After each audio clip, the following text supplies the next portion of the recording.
तुर्की में लगातार आ रहे आफत के भूकंप के चलते जानमाल का काफी अधिक नुकसान हुआ।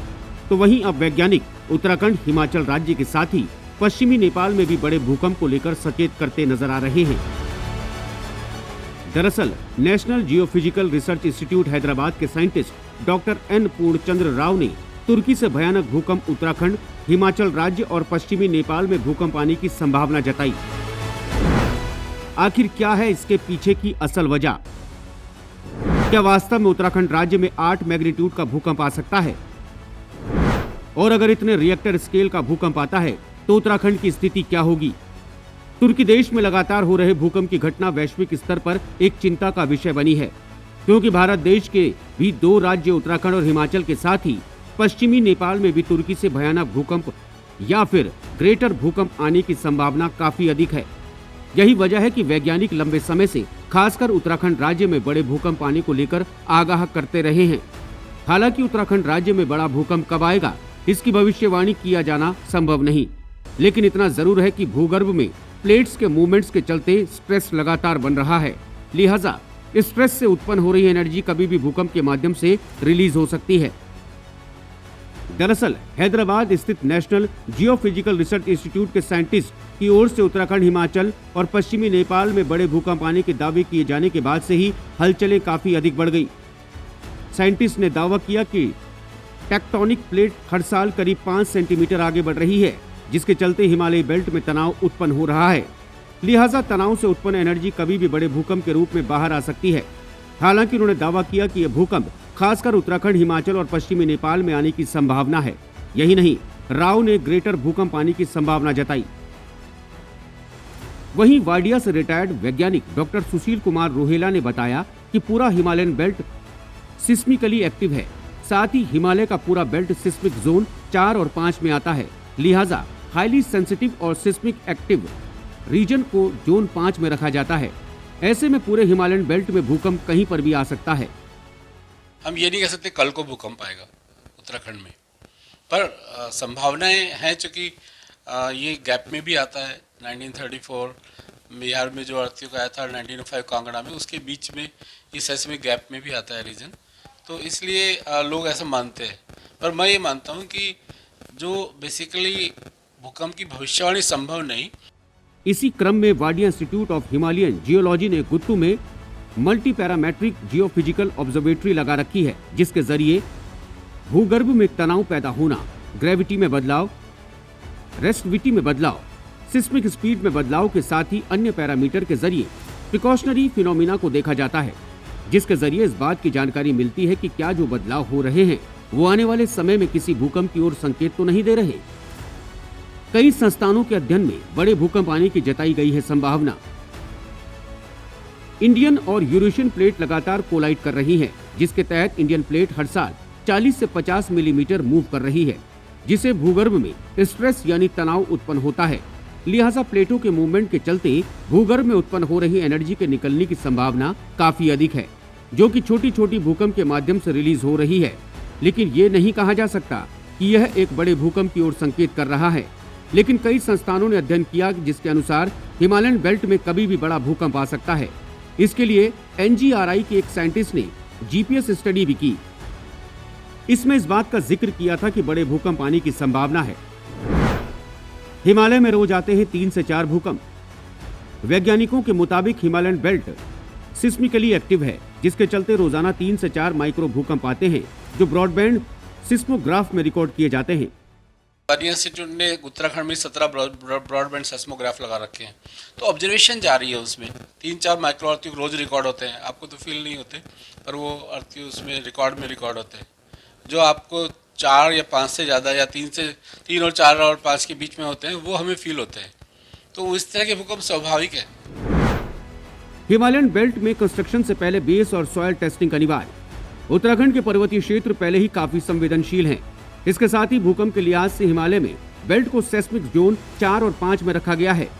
वैज्ञानिक रोहेला ने बताया कि पर्वतीय क्षेत्रों में जो भी कंस्ट्रक्शन के काम किए जाएं, उससे पहले बेस और सॉइल टेस्टिंग किया जाना अनिवार्य है। साथ ही जो भवन बनाए जा रहे हैं वो भूकंप रोधी भवन होने चाहिए, ताकि अगर बड़े मैग्नीट्यूड का भूकंप आता है तो कम से कम नुकसान हो। इवन तो जापान में आप देखेंगे ऐसा कॉमन है, हमें सीखना पड़ेगा अर्थक्वेक के साथ जीना। इम्पोर्टेंट मैसेज ये है कि हमें बेसिकली ये देखना चाहिए कि जो रीजन जोन 4 और 5 में है, क्या हमने जो कंस्ट्रक्शन वहाँ कर रखा है उस लेवल का है। जोन 5 में, सेस्मिक जोन 5 में 5 के अकॉर्डिंग कंस्ट्रक्शन होना चाहिए। अब 5 मंजिला होटल बनाया सपोज, और उसका बेस और सॉइल टेस्टिंग नहीं हुई और उसमें अर्थक्वेक रेजिस्टेंट स्ट्रक्चर नहीं बनाया, तो सर्टेनली वो कोई भी अर्थक्वेक आएगा या स्लाइडिंग होगी तो वो डैमेज होगा। बड़ा भूकंप आया तो उत्तराखंड में मचेगी भारी तबाही। उत्तराखंड के पर्वतीय क्षेत्रों में जो अधिकांश घर बने हैं वो स्लैब पर आरसीसी लिंटर के माध्यम से बनाए गए हैं। ऐसे में जब कोई बड़ा भूकंप आएगा उससे लिंटर सीधा नीचे गिरेगा। वाडिया इंस्टीट्यूट के वैज्ञानिक सुशील कुमार ने बताया कि उत्तराखंड राज्य में अभी कोई ऐसा भूकंप नहीं आया जिससे भारी तबाही मची हो, लेकिन इतना जरूर है कि साल 91 में उत्तरकाशी में 6.5 मैग्नीट्यूड, 99 में चमोली में 6 मैग्नीट्यूड के साथ ही 2017 में करीब 5.8 मैग्नीट्यूड के भूकंप के दौरान हजारों लोगों की मौत हुई। ऐसे में अगर उत्तराखंड के किसी हिस्से में ग्रेटर भूकंप आता है तो प्रदेश में तबाही निश्चित है। तो अर्थक्वेक अगर होने लगेगा तो जो स्ट्रेन एक्युमुलेशन हुआ वो सब रिलीज ज्यादा हो जाएगा, लेकिन छोटा अर्थक्वेक में वो बहुत earthquake, billion and billion earthquake होना चाहिए। थोड़ा सा लाइट, थोड़ा सा मॉडरेट, थोड़ा सा स्ट्रॉन्ग, जिसको हम लाइट बोल रहे हैं, वो 4 to 5, 5 to 6 वो है आपके मॉडरेट, 6 to 7 वो स्ट्रॉन्ग। इस तरह का अर्थक्वेक जब आ जाता है तो बहुत एनर्जी जो एक्युमुलेटेड हो रहा है वो निकाल के बाहर आ जाता है। जो बड़ा अर्थक्वेक 7 मैग्नीट्यूड हम मेजर बोल रहे हैं, 8 मैग्नीट्यूड ग्रेट बोल रहे हैं, वो डिले होता है। बड़े भूकंप से 59% भवनों पर पड़ेगा असर। उत्तराखंड राज्य में बड़ा भूकंप यानी ग्रेटर भूकंप आने पर बड़े स्तर की तबाही होने की पुष्टि वर्ल्ड बैंक प्रोजेक्ट की स्टडी में पहले ही हो चुकी है। दरअसल वर्ल्ड बैंक प्रोजेक्ट की स्टडी के मुताबिक अगर प्रदेश में बड़ा भूकंप आता है तो इससे न सिर्फ बड़े स्तर पर जनहानि होगी, बल्कि राज्य को सालाना करीब 2480 करोड़ रुपए का आर्थिक नुकसान उठाना पड़ सकता है, क्योंकि बड़ा भूकंप आने से न सिर्फ ट्रांसपोर्टेशन के कार्य पूरी तरह ठप होंगे बल्कि पावर प्रोजेक्ट पर इसका बड़ा असर पड़ेगा। इसके साथ ही प्रदेश के करीब 59% आवासीय भवनों पर भी बड़े स्तर के भूकंप का असर पड़ेगा। उत्तराखंड के हरिद्वार में सैकड़ों साल पहले आ चुके हैं 2 ग्रेटर भूकंप। वैज्ञानिकों के मुताबिक उत्तराखंड राज्य में सैकड़ों साल पहले भी 2 बड़े भूकंप आ चुके हैं, जिसके तहत हरिद्वार के लालगढ़ के समीप साल 1344 और साल 1505 में 8 मैग्नीट्यूड के भूकंप आए। इसके बाद उत्तराखंड में ग्रेटर भूकंप नहीं आया, जिसके चलते भविष्य में बड़े भूकंप के आने की संभावना वैज्ञानिक कर रहे हैं। आपको बता दें कि इसके अलावा देश में कई बड़े भूकंप आ चुके हैं, जिसके तहत 1897 में असम, 1905 में कांगड़ा, 1934 में बिहार नेपाल, 1950 में असम में 8 मैग्नीट्यूड से अधिक का भूकंप आया। अर्ली वार्निंग ऐप का सेकंड वर्जन बना रहा है आपदा विभाग। उत्तराखंड राज्य में बड़े भूकंप आने की संभावना के दृष्टिगत सरकार की तैयारियों के सवाल पर आपदा सचिव रंजीत सिन्हा ने बताया कि अर्ली वार्निंग सिस्टम पर काम किया जा रहा है, जिसके लिए पहले भी ऐप बनाया गया, जिसमें कुछ कमियां थी उसे ठीक कर ली गई। इसके साथ ही प्रदेश भर में करीब सहित 350 सेंसर भी लगाए गए। हमने इस तरह से किया है, 5 से अगर ज़्यादा आता है, 5 और अबव, तो ऐप में बीप होगा, और अगर 6 से जैसे ही 6 के करीब पहुंचेगा तो सारे सायरन, फिजिकल सायरन जो उत्तराखंड परिक्षेत्र में है वो बजेंगे।